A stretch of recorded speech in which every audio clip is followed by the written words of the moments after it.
Hey, so it's another long, boring holiday weekend for me during lockdown. So I got bored, decided to make a video. I was inspired by Ginny D's new D&D tag, so I decided that we're going to do that. I brought Aram along because I figured getting somebody to actually interview me for the questions might be better than me just reading them. So here's my goofy little attempt at the D&D tag. I'll put a link to the original video, and I may also include the link to the questions, and if I don't, you can find the link to the questions at Ginny D's YouTube channel. So, Aram, are you ready to start this? Yeah, I'm ready. Okay, I'm not a ventriloquist, so this is going to be really dumb, but Aram's video is getting a lot more numbers than mine, so I figure I'm going to make him the face of the channel. So we'll see how that goes. Okay, Aram, are you ready to start? I'm ready for the first question. What was your first D&D character? Well, that's a good one. I didn't actually start role-playing with D&D. I started stuff with like West End Star Wars and Palladium's Robotech game. But my first actual D&D game, and what I would consider my first regular tabletop game, because the other ones never really carried on much beyond one games or online stuff. I started playing in college, and we were playing 3rd edition. My first character was a gnome monk that I made. I cannot remember the name of the character, but I do remember that I wanted to incorporate more role-playing into it, so they would not start a fight. They would only start fighting if the other side started hostilities. Now, nowadays I could play that. In my first D&D game, the group I was playing with wasn't as much into the role-playing aspect of it. They were more into the dungeon crawling. So that character kind of became a hindrance. But yeah, that was my first one, and I still remember buying the book, getting that all set up, and going into one of the common rooms in a dorm and playing D&D. Are you ready for the second one? Which D&D class is your least favorite to play, or do you not want to play? I think since I started with 3rd edition, bards for a long time were on my least favorite to play. I had some bad experiences when I've tried playing them, and in 3rd edition, bards were just really weak. For 5th edition, for a time, it was actually wizards, because I thought this learning spells was a bit too complicated for me. But, I mean, I'm now playing a wizard with Aram here, so and I'm having fun with it, and now I think I understand. So I don't think there's really a class that I wouldn't want to play. Right, so let's move on to the next question.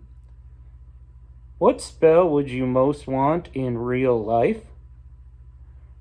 I'm gonna probably go with the lazy one. I'm gonna go with Unseen Servant, because it would just be really nice to just cast a spell and have someone to help me clean up my place or help me make dinner, and just kind of do those menial tasks that, are just kind of bothersome in your own life.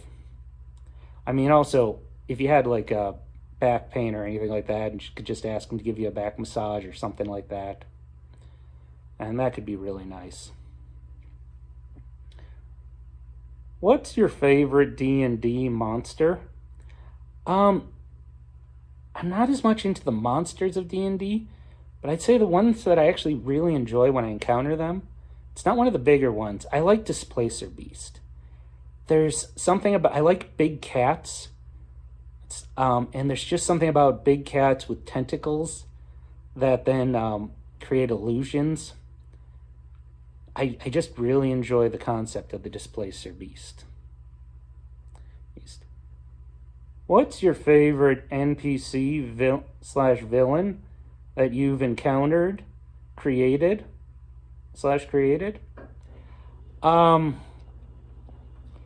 say in a game, one of my favorite NPC encounters was, it was more of a ripoff, but I had a DM who we stopped at an inn, and he basically made the staff of the inn the staff of Faulty Towers, the classic British comedy. What was really great about that was only the DM and me had actually ever watched this show. So I got to enjoy as the rest of the party got to deal with all the antics that were going to be coming our way as we dealt with this stuck-up innkeeper. But yeah, so that one always sticks in my head. Has one of your characters ever died, and what killed them? Yeah, I've had a few characters die. The one I most remember was a bard. I was actually starting to build this character to replace one that had died earlier. I can't even remember what killed my first character in the game. But I was like, hey, I'll try a bard in third edition. And my DM is what killed him. Because this DM was like, I've got a great idea on how to introduce your character. So I hadn't fully finished the character sheet. I just have to add the extra details on here. So we'll start with it even before I finish the character. His introduction was to introduce the group comes upon my bard being attacked by a monster. And the monster charges me, crits me on its first attack, and it has poison with a constitution negative to it. After all the math was said and done, that bard was killed in one shot. I hadn't even finished completing the character sheet. I actually threw something at the DM that time because it was his brilliant idea on how this is a great way to introduce a bard. But, things like that happen. But that's one that I'll always remember. What's your best natural 20 story? I guess that could be the previous one could be my best natural 20 story. But I'm actually going to say, in my first D&D game that I ever played, it always stuck with me. It's not one of the better things that's happened because of a natural 20, but it showed me what a natural 20 is. So my the monk character that I talked about as my first D&D character was chasing some people down a hallway. They were ahead of us. They took down the stairs. And I went at it full speed.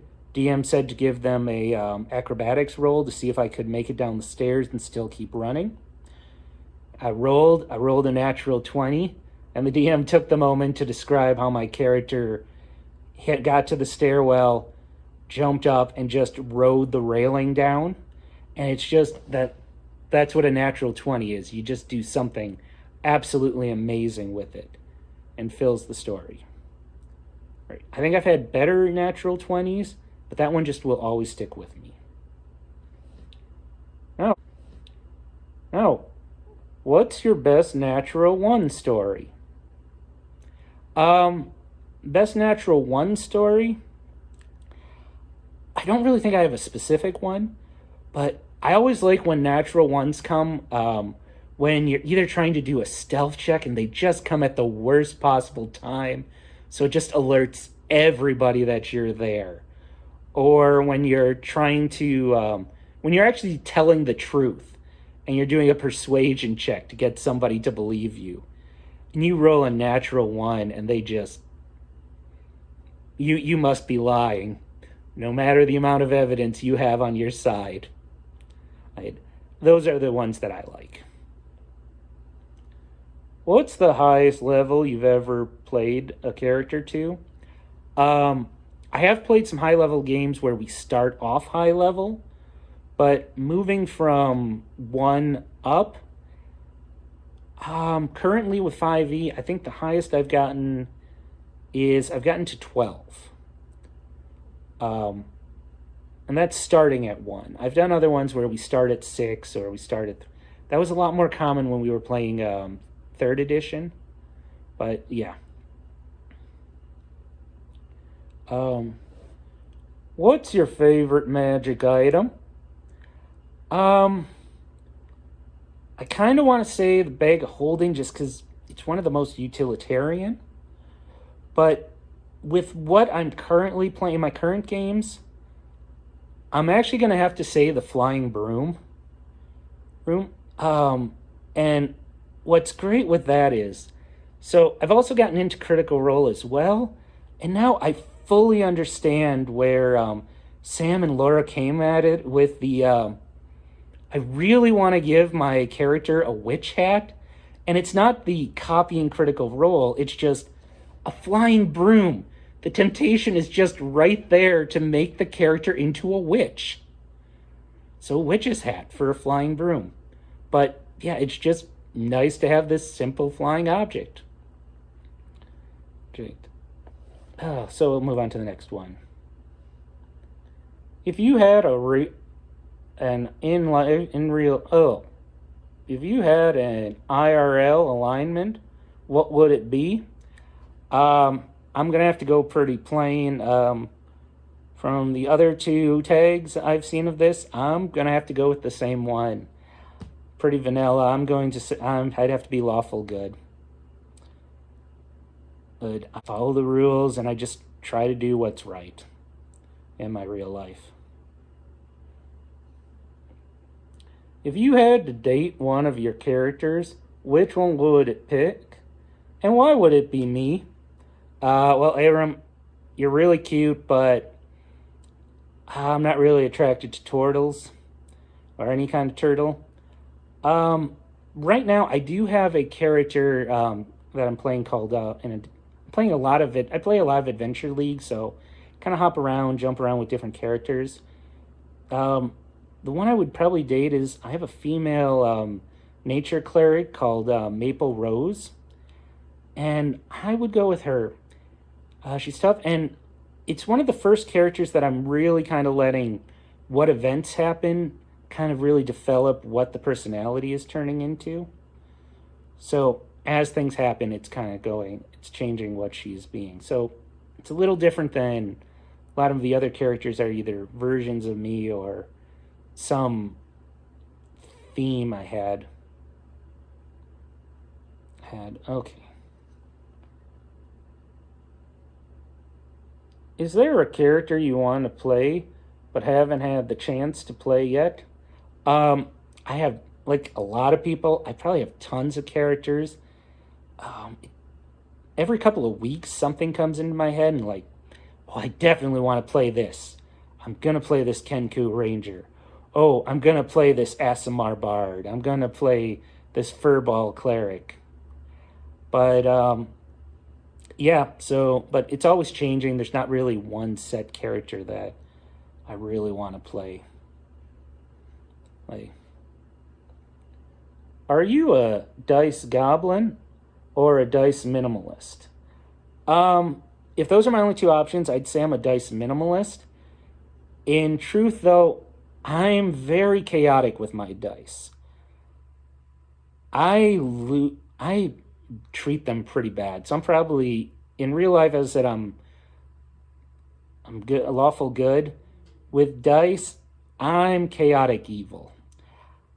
I buy sets, I lose them, things happen. I'd actually almost say my playing sets, I'm kind of a dice necromancer. I cobble together a playing set from pieces of what remains of different dice sets. It's rare that I ever play, unless it's a new set, My dice at the table are usually mixed from like 3 or 4 different sets that I have lying around. But yeah, I never really have more than 3 or 4, and I just cobble them together into one set. What rule or mechanic have you never quite wrapped your brain around? This one kind of changes, but I was gonna say something because going from I started with third edition. I skipped fourth and came back to D&D for fifth edition. So the changes from third to fifth, um, some of the changes to flanking, cantrips, it took me a little while to get used to those disengage actions. But I'll say the one that I can't quite wrap my brain around. I have trouble with spell types.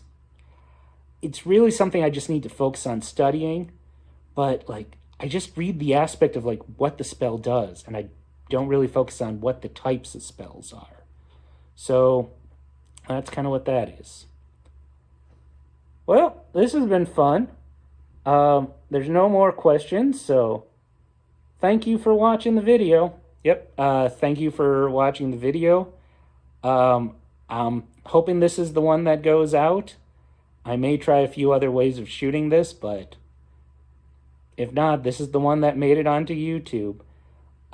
Definitely try to do the D&D tag yourself. Go to Ginny D's page and check out her original video with this. As always, don't like or subscribe to my page. Have a nice day.